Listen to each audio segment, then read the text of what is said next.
नमस्कार मित्रांनो, एन के ऑनलाईन क्लासमध्ये आपल्या सर्वांचं मनपूर्वक स्वागत. मित्रांनो, 29 फेब्रुवारी 2024 रोजी झालेल्या पॉलिटिकल सायन्स म्हणजेच राज्यशास्त्र या विषयाच्या बोर्ड प्रश्नपत्रिकेच्या ॲन्सर शीटची उत्तरांची माहिती आजच्या व्हिडिओमध्ये आपण पाहणार आहोत. पहा मित्रांनो, सुरुवातीला प्रश्नपत्रिकेत काही सूचना दिलेल्या होत्या, जसं सर्व प्रश्न सोडवणे अनिवार्य आहे, उजवीकडील अंक पूर्ण गुण दर्शवतात, प्रत्येक नव्या प्रश्नाचे सुरुवात प्रारंभ नवीन पानावरती करावा, अशा पद्धतीने नॉर्मल सूचना या ठिकाणी आहेत. त्यानंतर जाऊयात आपल्या प्रश्नांकडे. पहिला प्रश्न कंसातील योग्य पर्याय निवडून विधाने पूर्ण करा. यामध्ये पहिला प्रश्न होता, आज युरोपीय संघातील टिंबटिंब देश शेंगेन प्रदेशाचा भाग आहेत, आणि याचं उत्तर होतं पर्याय क्रमांक 2 22. 2 खाजगी व सार्वजनिक उद्योग समाविष्ट होणाऱ्या अर्थव्यवस्थेला टिंबटिंब अर्थव्यवस्था म्हणतात. पर्याय आहे याचा मिश्र अर्थव्यवस्था. त्यानंतर तिसरा प्रश्न आहे, संयुक्त राष्ट्र संघटनेने जागतिक पर्यावरण आणि विकास आयोगाची स्थापना टिंबटिंब वर्षी केली, आणि याचं बरोबर उत्तर होतं पर्याय क्रमांक 2 1983. चौथा प्रश्न होता, आज नियोजन आयोगाची जागा टिंबटिंब आयोगाने घेतलेली आहे, आणि याचं बरोबर उत्तर होतं पर्यायामध्ये नीती आयोग. यानंतर पाचवा प्रश्न आहे, ब्रिक्स संघटनेत 2010 साली टिंबटिंब या देशाचा समावेश करण्यात आला. उत्तर आहे पर्याय क्रमांक 3 दक्षिण आफ्रिका. यानंतर चुकीची जोडी दुरुस्त करून लिहा. पहिल्या जोडीच्या गटामध्ये चुकीची जोडी क युरोपीय संघातील चलन. युरोपीय संघातले चलन डॉलर नाही, हे डॉलर हे अमेरिकेचे चलन आहे. उत्तर होतं याचं बरोबर, युरो हे युरोपीय संघातील चलन आहे, किंवा युरो डॉलर पण त्याला बोललं जातं.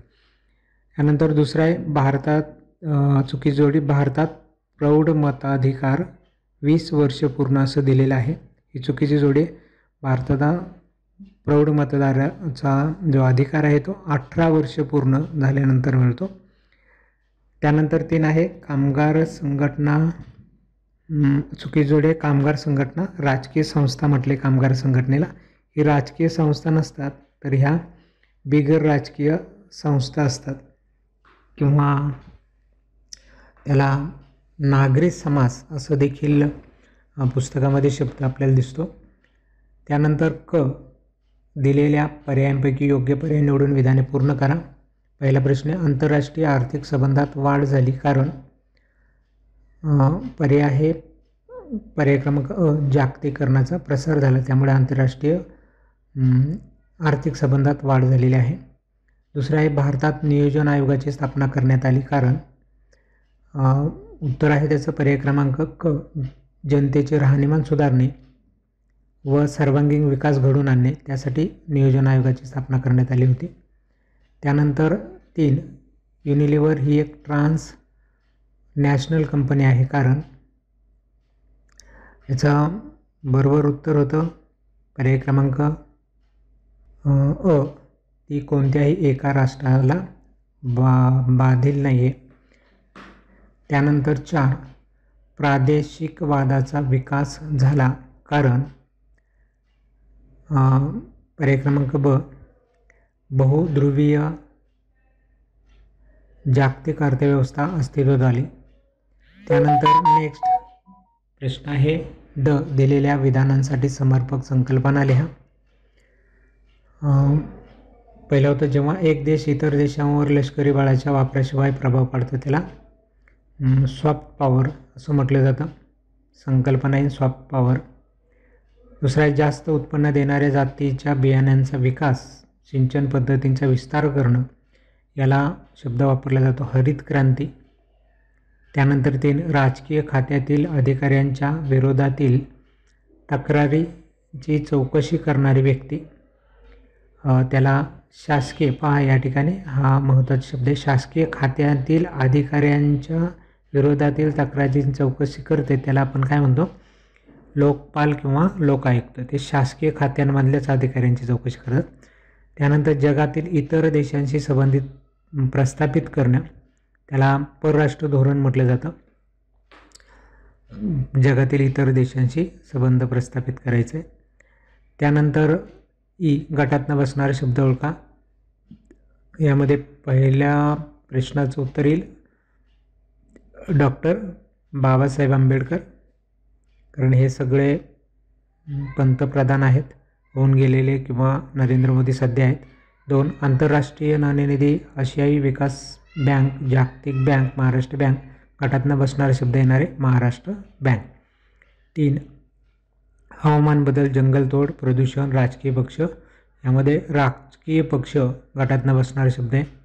4 सार्कचे सदस्य राष्ट्र आणि पुढं देशांची नावं दिली. आता या ठिकाणी तशी चूक आहे. पहा काय चूक आहे, इथं डॅश करणं गरजेचं होतं. सार्कचे सदस्य राष्ट्रे आणि पुढं डॅश करायला लागत होतं आणि मग 1 2 3 4 देश द्यायला लागत होते.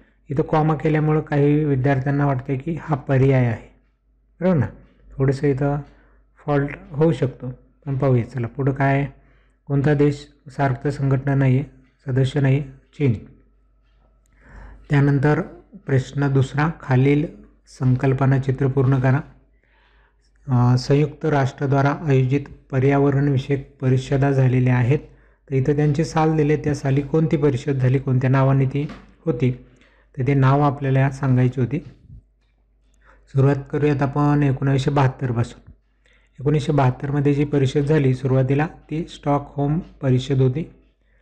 त्यानंतर 1992 साली जी झाली तिला 2 नाव आहेत. इथं आपण सोपं नाव घेऊयात, अर्थ समिट म्हणूयात.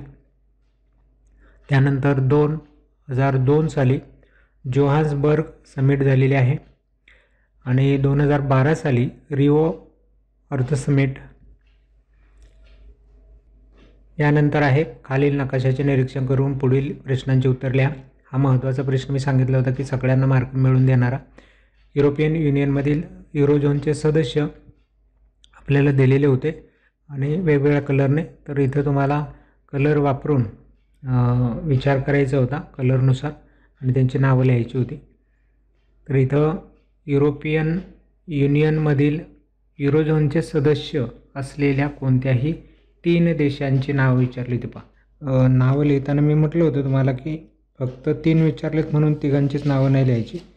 एक्स्ट्राची 1 2 नावं लिहिली तर एखादं नाव चुकलं तरी तुम्हाला मार्क मिळून जाऊ शकतो. तर ते येणार आहेत Spain, Germany, France, Belgium, Italy, Greece. हे देश या ठिकाणी तुम्ही सांगू शकताय. त्यानंतर युरोपियन युनियनमध्ये युरोझोनमध्ये सहभागी नसलेले आणि युरोपियन युनियनच्या कोणत्या युरोपियन युनियनचे देश. बरेचसे देश सांगता येतं, जसं स्वीडन आहे, पोलंड आहे, रोमानिया आहे, हंगेरी आहे, बल्गेरिया आहे.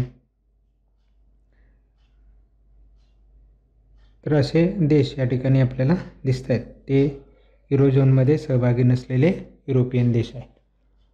तर हे 5 पैकी 5 मार्क मला वाटते सगळे विद्यार्थ्यांनी मिळवलेले असतील. त्यानंतर चुकीबरोबर सहकारण सांगा. सहकारण आपण आता पाहत नाही, परंतु चुकी बरोबर हे विधान तर पाहूयात. चुकी बरोबरमध्ये 1980च्या दशकाला मानवतावादी हस्तक्षेपाचा सुवर्णकाळ म्हणतात. चुकीचे विधान आहे. जागतिकीकरणाने बाजारपेठ ही अर्थव्यवस्था ही संकल्पना आणली. हे विधान चूक आहे. 3 नियोजन आयोगाची निर्मिती कृषी विकासाला प्रोत्साहन देण्यासाठी झाली. चूक आहे. सुशासनामध्ये नैसर्गिक संसाधनांचा कुशलतेने वापर केला जातो. बरोबर आहे. 5 भारतीय स्वातंत्र्य चळवळ राष्ट्रीय एकात्मतेस पोषक ठरले आहे. हे देखील विधान बरोबर आहे.